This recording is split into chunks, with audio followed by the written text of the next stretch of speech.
Ils ont été enterrés, ensevelis vivants, en état vivant là-bas. Ils vivent dans un village, ils coupent les gens à machette.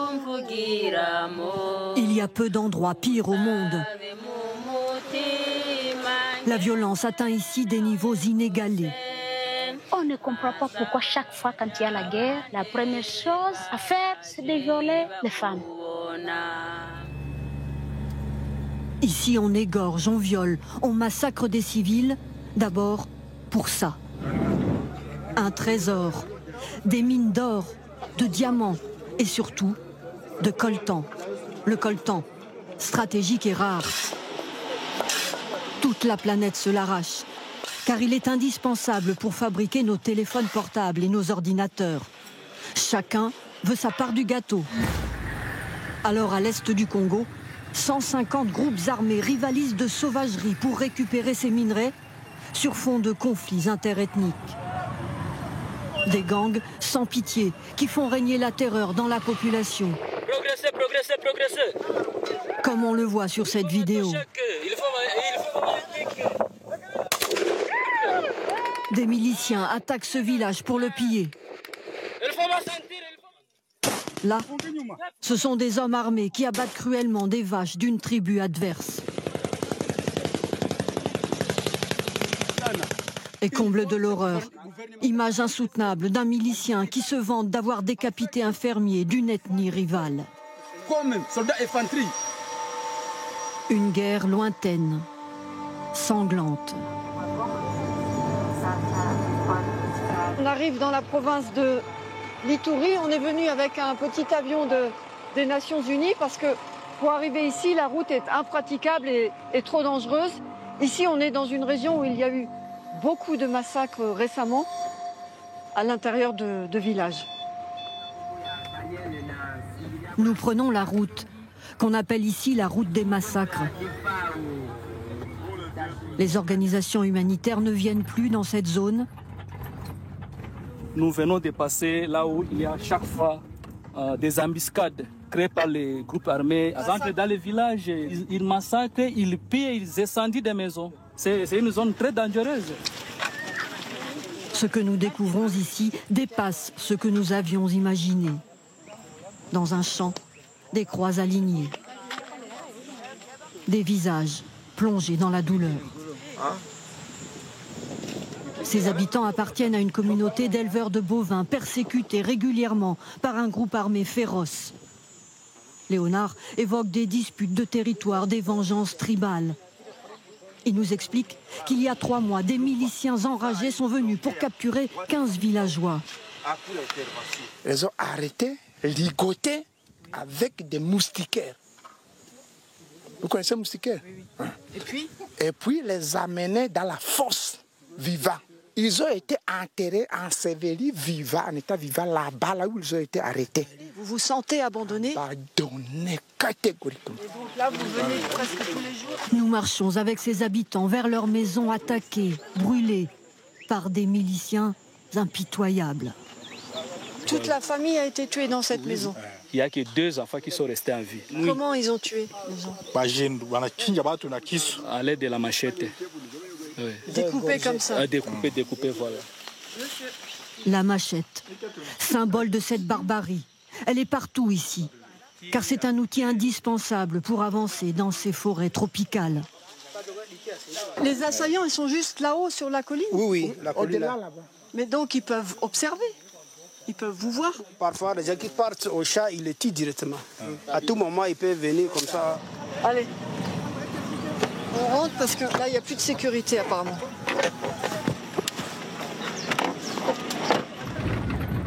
La cruauté des groupes armés est sans limite. Quand ils s'emparent de villages, ils enlèvent aussi des enfants pour en faire des guerriers, des enfants soldats. Quelquefois, certains réussissent à s'enfuir. C'est l'UNICEF qui les récupère et les protège dans ce centre, très sécurisé. Exceptionnellement, nous allons leur parler. Kaserika a été kidnappée à 14 ans par un groupe armé. Ils m'ont pris de force dans mon village, m'ont emmené dans la brousse. Ils m'ont formé à me battre, avec un fusil AK-47. AK-47. Tu sais tirer avec la AK-47? Oui. Tu as déjà tué quelqu'un? Oui. Tu étais obligé de tuer? Oui. Ça, c'est le dortoir des garçons. Sur son lit, Isaac, 11 ans. Toute sa famille a été tuée dans son village. Il a été enrôlé à 9 ans dans un groupe armé. Son monde à lui, ce sont les fusils mitrailleurs. Lui aussi a dû obéir et tirer sur des adultes. Je ne veux plus jamais retourner dans un groupe. On doit tout le temps chercher l'ennemi, attaquer. C'est trop dur. Les enfants, ils obéissent aux ordres, ils ne vont pas se plaindre. Et parfois, quand ils ont peur, il peut arriver qu'il y ait des substances qui leur sont données. De la drogue, par exemple? Oui, la drogue, par exemple.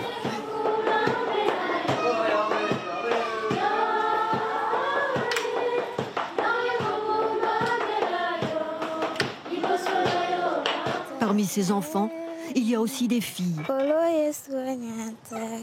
Gisèle. Ce matin, elle chante. C'est l'histoire d'une fillette de 14 ans enlevée dans son village, devenue la bonne à tout faire, l'esclave sexuelle des miliciens. Mais comme si l'horreur ne suffisait pas, un jour, ils l'ont obligée à manier la machette pour les attaques. Pendant les attaques, je devais suivre mes chefs. Ils tiraient sur des personnes. C'était à moi de finir le travail sur les blessés. Je devais les découper en petits morceaux avec la machette. Et elle ajoute, comme pour s'excuser, ils me mettaient sous l'emprise de la magie. Gisèle ne se plaint pas. Elle essaie juste d'oublier ce passé en apprenant la couture au centre. Mais comment peut-on oublier l'innommable ? Face à cette violence anarchique, les autorités semblent impuissantes. Et comble de l'absurde, nous constatons que l'armée congolaise, en lambeaux, vient même de s'allier avec des miliciens qui utilisent des enfants soldats.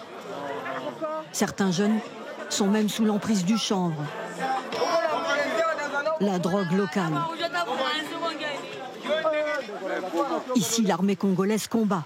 Venez un peu ici, puisque l'ennemi est là, à la montagne. L'ennemi est où, colonel? La montagne que là, la montagne. Nous suivons ces soldats sur cette ligne de front. Leur ennemi, depuis quelques mois, c'est un autre groupe, le redouté M23. On va où, là? Qui les encercle. On est dans la brousse, là. On est totalement dans la brousse. Et les piège dans cette forêt tropicale. Le M23, ce sont des rebelles congolais Tutsis qui se disent persécutés par le gouvernement congolais et ses milices. On est au cœur du village, sur la ligne de front, et on voit que toutes les maisons, bien sûr, sont abandonnées, puisque les habitants ont fui, puisqu'ils étaient vraiment au milieu des échanges de tirs. Mais qui sont ces rebelles du M23 qui inspirent la peur à ses habitants et qui avancent, coûte que coûte? Nous décidons d'aller les rencontrer. Nous avons négocié une autorisation de tournage, c'est rare. Pour arriver jusqu'à eux, il nous faut traverser de nuit, clandestinement, la ligne de front. Un passeur nous guide. Les voici, ces rebelles Tutsis. Ils sont soutenus par le Rwanda voisin, accusés d'exactions qu'ils démentent. Mais ils occupent déjà de larges pans de territoire dans l'est du Congo. Nous allons voir leur chef. Il est constamment entouré de son escorte. Et il affirme que sa communauté continue à être massacrée et chassée de ses terres par des milices hutus extrémistes, les mêmes qui ont commis le génocide du Rwanda il y a 30 ans. Nous agissons, nous, pour nous défendre, pour rester sur nos terres. Nous sommes des citoyens congolais et nous avons le même droit que tous les autres Congolais d'être chez nous. La suite, c'est que nous allons continuer à nous défendre. Nous sommes dans la défensive. Nous allons continuer à nous défendre jusqu'à créer un espace sécurisé pour toutes nos populations. Des rebelles Tutsis qui veulent nous montrer qu'ils ramènent la paix dans les villages conquis. Mais quand on s'éloigne d'eux... Bonjour, Jumbo. On peut parler, on peut rentrer? Comment ça marche le commerce là? Quasi haïko bien. Donc c'est-à-dire que les services ne marchent pas comme d'habitude, comme auparavant. Ah, il n'y a pas d'activité économique? L'activité économique, il y a zéro à tout le monde. Des souffrances. Donc c'est la souffrance qui domine sur tout ça. La souffrance, les massacres, les affrontements sanglants ont jeté récemment sur ces routes des centaines de milliers de personnes. Elles s'entassent aujourd'hui dans ces camps de déplacés insalubres, à perte de vue.